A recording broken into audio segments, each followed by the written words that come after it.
Union Square bustled like it always did. Cars honking, vendors shouting, footsteps echoing against concrete.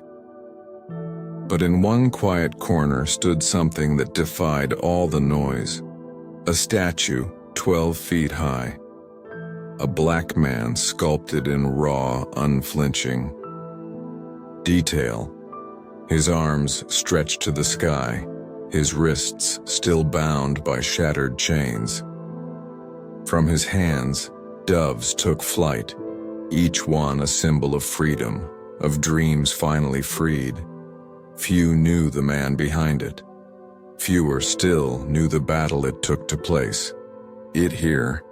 Elijah Knox wasn't a household name, not like Basquiat, not like Kehinde Wiley, but his story, it was carved in pain, hope, and memory. He grew up in Brownsville, Brooklyn, where cracked sidewalks were playgrounds and gunshots sometimes marked the end of childhood. His grandmother, Mabel, raised him with iron love. Tough hands, soft heart.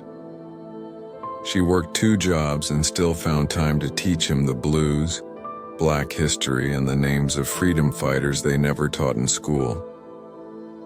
Mabel's tiny kitchen was where Elijah first held a pencil.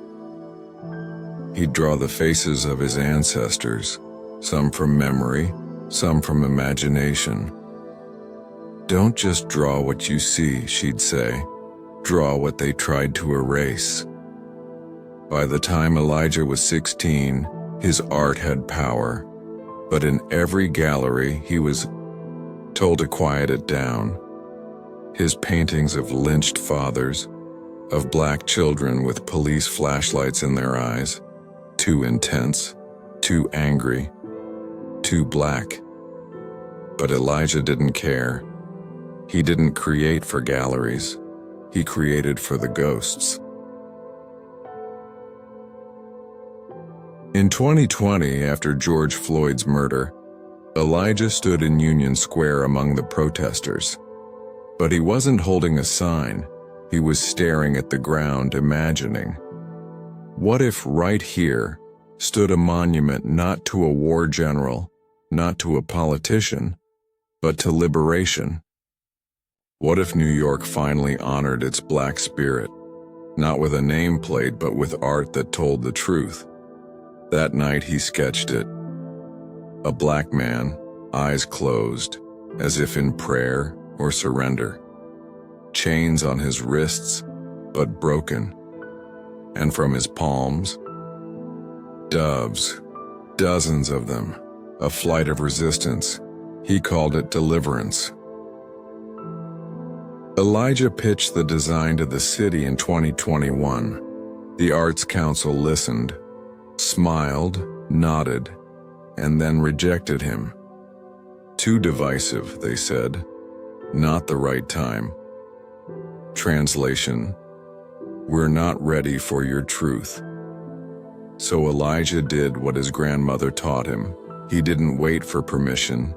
He sold his car, cashed out his savings, took out 2 jobs, elevator repair by day, janitor by night. And in a dusty warehouse in Bed-Stuy he began to build. No assistance, no grants, just his hands, metal and memory. Mabel would visit sometimes, bringing food and stories. "Your great-uncle marched with Malcolm," she'd remind him. "And your cousin's name is carved on that Vietnam wall. Don't let him tell you. We didn't fight." Elijah sculpted like it was prayer. Every vein in the bronze, every feather on a dove, done with reverence. He was building more than a statue.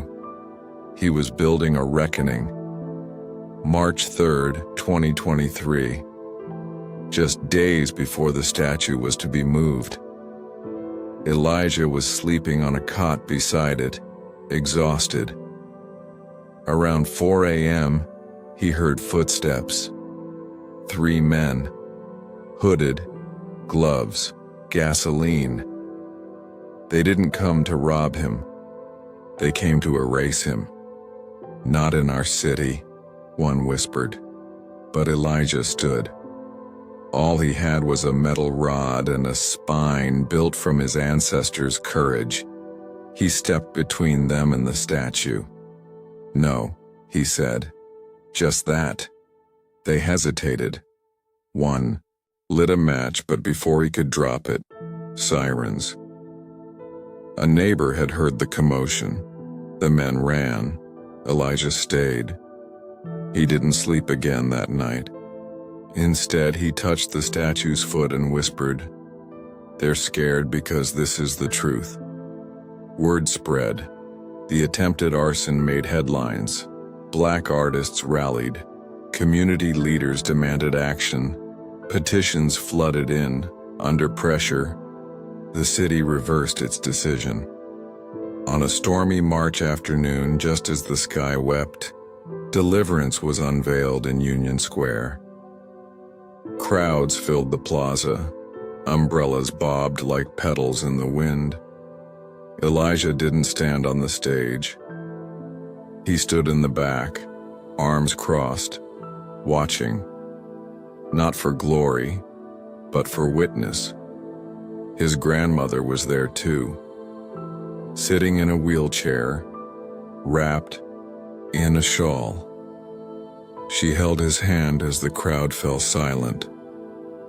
The plaque read, "Created by Elijah Knox, in honor of the unnamed, for the ancestors, for the fighters, for the ones who never saw their statues."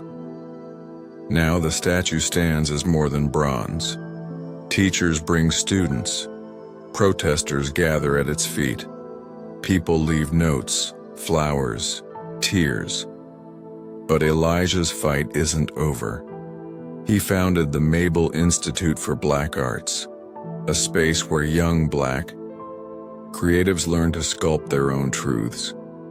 He mentors kids from Brownsville, tells them, "You don't need to be seen by them. You need to be heard by us." In a city filled with concrete ghosts, Elijah carved memory into metal, because Black history isn't just what happened, it's what's still happening. So next time someone walks past that 12-foot giant in Union Square, maybe they'll look a little longer. Maybe they'll read the plaque. Maybe they'll whisper his name, Elijah Knox, the man who broke the chains and built wings.